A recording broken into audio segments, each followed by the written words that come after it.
Bismillahirrahmanirrahim. Assalamualaikum warahmatullahi wabarakatuh. Alhamdulillahi rabbil alamin, wassalatu wassalam ala sayyidina Muhammad wa ala alihi wa sahbihi ajma'in.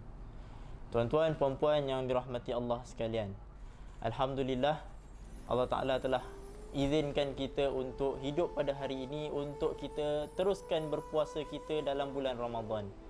Jadi tuan-tuan yang diberi kekuatan, kesihatan, yang masih dapat berpuasa, teruskan berpuasa dalam keadaan mengharapkan redha Allah, dan berpuasalah dengan penuh keimanan dan mengharapkan pahala daripada Allah Subhanahu wa taala.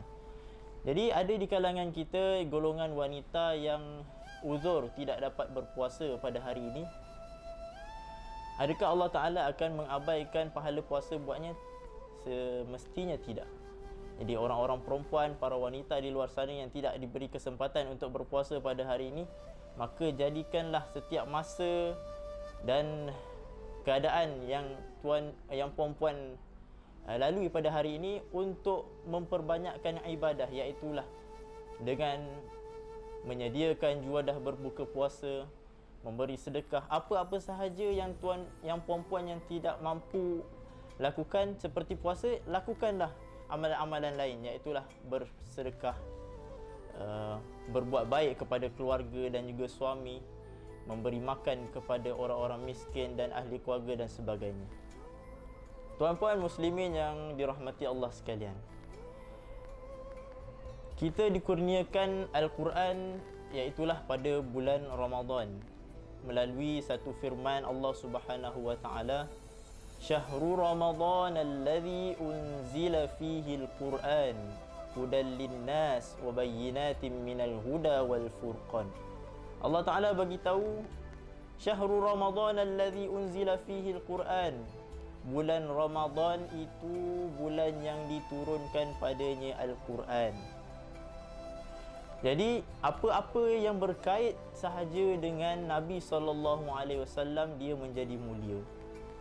Al-Quran diturunkan dan diwahyukan kepada Nabi SAW, maka Al-Quran itu menjadi kitab yang paling agung di antara kitab-kitab yang lain. Kemudian diturunkan pada waktu bila? Iaitulah pada waktu Lailatul Qadar, Syahrul Ramadan alladhi unzila fihi al-Quran, satu ayat, dan satu ayat lagi, Inna anzalnahu fi lailatul qadar. Allah Ta'ala menurunkan Al-Quran itu pada malam Al-Qadar.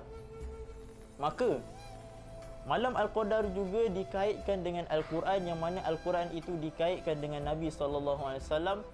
Maka dengan itu malam Al-Qadar itu menjadi mulia, asbab kerana kemuliaan Nabi SAW.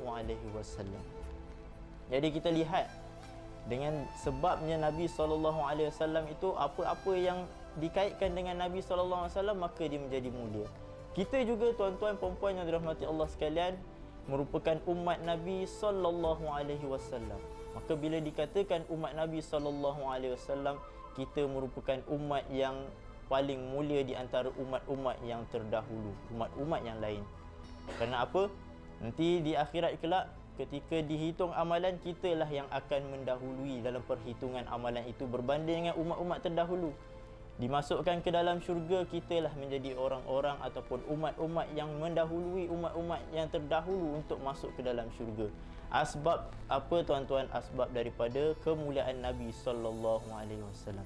Justru itu, pada bulan yang barakah ini, kita sebut Ramadan ni Ramadan Al-Mubarak, yang dipenuhi dengan keberkatan, pahala dilipat gandakan.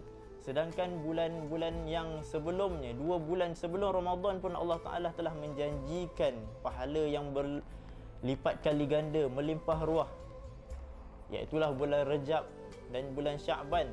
Sehingga kita sama-sama istiqamah berdoa selepas solat, Allahumma barik lana fi Rajabin wa Sya'banin wa ballighna Ramadan. Daripada bulan Rejab lagi kita dah berdoa tuan-tuan perempuan untuk kita sampai ke bulan Ramadan yang mulia. Maka alhamdulillah, Allah Ta'ala telah izinkan hari ini untuk kita sampai ke bulan Ramadan ini. Allah Ta'ala telah kabulkan doa kita. Jadi bila mana Allah Ta'ala dah kabulkan doa kita, apakah nilai ataupun apakah rasa terima kasih kita kepada Allah Subhanahu Wa Taala?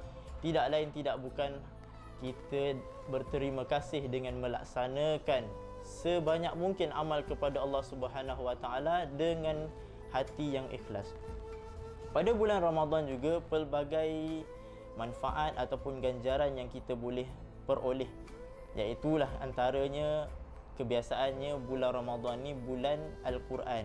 Maka orang akan berebut-rebut untuk mengkhatamkan Al-Quran, tapi jangan kita lupa khatam Al-Quran itu satu kebaikan, tapi tadabbur ataupun memperelokkan kefahaman kita mengenai ayat-ayat Allah itu adalah merupakan kebaikan yang lebih besar dan lebih tinggi di sisi Allah Subhanahu Wa Taala. Kerana apa?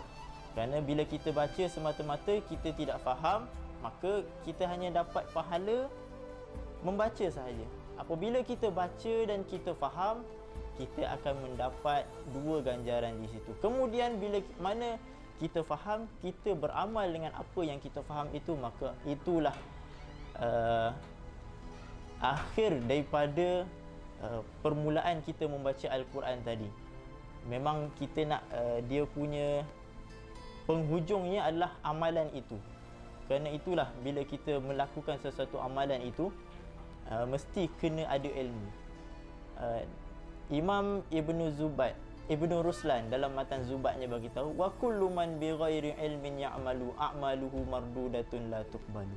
Orang-orang yang beramal tanpa ilmu, amalannya mardudatun la tuqbalu, tertolak dan tidak diterima. Jadi tuan-tuan, mari sama-sama kita lipat gandakan amalan kita dengan ilmu. Mudah-mudahan segala apa yang kita beramal pada bulan Ramadan ini Allah Ta'ala terima dan menjadikan kita ni asbab masuk ke dalam syurga Allah tanpa hisab. Assalamualaikum warahmatullahi wabarakatuh.